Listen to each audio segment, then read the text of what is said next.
¿Qué tal, estimados internautas? Soy Martín Portillo, docente, y en esta ocasión vamos a conversar un poco sobre pensamientos en voz alta. ¿Qué es lo que estoy pensando últimamente a raíz de estas tomas de carreteras que ha habido en las últimas semanas en el país? ¿Por qué los sembríos de coca son tan importantes? Porque hay una empresa nacional que se encarga de comprar la hoja de coca para, imaginamos, utilizaciones apropiadas, adecuadas y legales.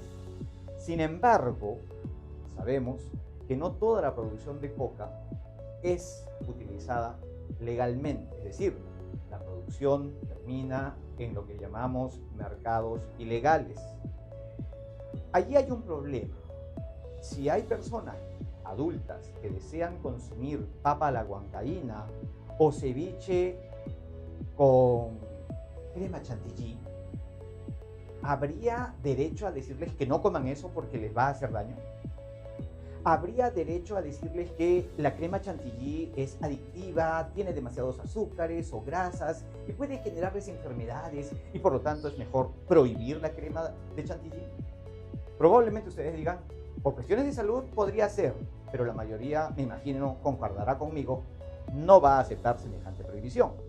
Es por eso que, en cuanto a las drogas o sustancias que alteran la conciencia, muchas veces se escuchan también discursos a favor de la salud, a favor de la eliminación o prevención de crímenes. Es decir, no es que alguien haya cometido un crimen y por lo tanto deba de ser, digamos, castigado o sancionado, lo cual es totalmente legítimo, sino que suponemos que podría realizar o cometer un crimen y por lo tanto lo detenemos antes. Tenemos presciencia, nos hemos convertido en adivinos del comportamiento de los demás. ¿Por qué es que se ha decidido que las personas sean consideradas menores de edad teniendo más de 18 años? Obviamente los menores de edad sí deben de estar supervisados, prohibidos por sus padres o los adultos responsables. Pero, ¿qué derecho existe para que un adulto se irrogue la potestad de prohibirle cosas a otro adulto? Allí tenemos un grave problema. Estamos imponiéndole a un gran sector de la población mundial criterios, principios, valores, creencias que pueden o no basarse en resultados estadísticos de estudios serios o no, para decirles, ustedes no tienen la capacidad de discernimiento, pueden ir a votar y escoger al presidente, pero no pueden consumir cocaína, no pueden consumir marihuana, pero sí pueden leer libros que los aliente a matar gente porque ustedes se asumen como revolucionarios. Es decir, la infección o intoxicación por ideas se permite, se alienta y hasta se celebra.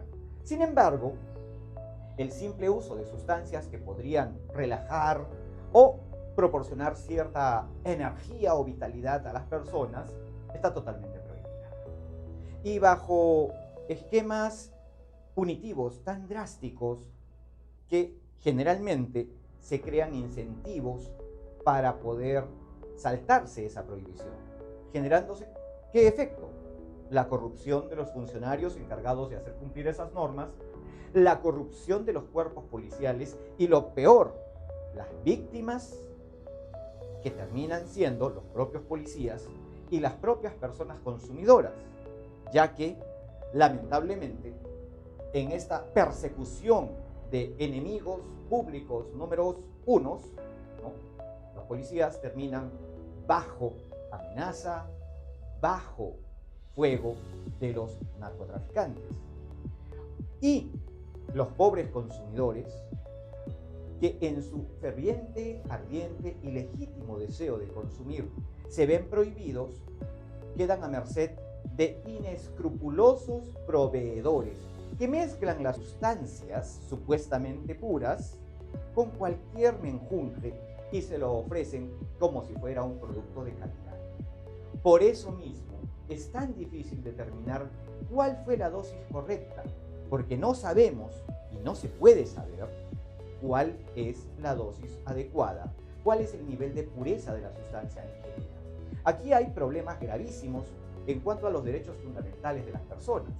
Las personas adultas, responsables, debemos ser reconocidos como tales por el Estado, por los funcionarios de los distintos gobiernos.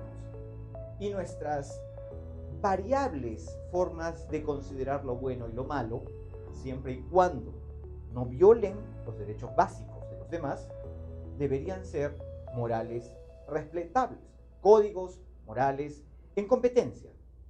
No se debe de prohibir el consumo de sustancias, porque eso ha generado corrupción, muertes, encarecimiento del producto que además es adulterado y por lo tanto gravísimos daños a la salud. Todo esto se ha ido incrementando con el tiempo. Cuando no estaban prohibidas las drogas, no había este tipo de problemas. Y los cuerpos policiales se encargaban de delitos reales. Es decir, no podemos decir que una persona se mata a sí misma y por lo tanto debe ser presa. Esto es un absurdo completo, porque si ese es el caso, entonces todos los suicidas que fracasan deberían de estar detenidos por intento de asesinato. Pero no es así. Sin embargo, una persona que consume drogas es vista como un potencial elemento dañino. ¿Contra quién? Contra él mismo. Y por lo tanto se dice, hay que prohibirse el consumo de las sustancias. Esto, lamentablemente, es casi ya una idea muy buena. Considero que en pro de la disminución de la criminalidad, y para esto podemos usar de ejemplo la prohibición de la ley seca allá en los Estados Unidos en los años 20, cuando se prohibió el consumo de licores, lo que se vio asociado fue el incremento constante del consumo de licor adulterado y la aparición de mafias alrededor de la producción, distribución y consumo de licores. Cuando eso fue liberado, lamentablemente, se comenzó a prohibir otras sustancias. Y ahora estamos inmersos ya más de 5 décadas en un fenómeno casi esquizofrénico de persecución de personas que lo único que desean es satisfacer sus propios gustos y preferencias. Si cometen un delito, a raíz de esto, ya existen las leyes penales para sancionar esos delitos. Pero el solo consumo de estas o su producción y comercialización no es ni debe ser considerado un delito. Legítimamente no puede ser visto de esa forma.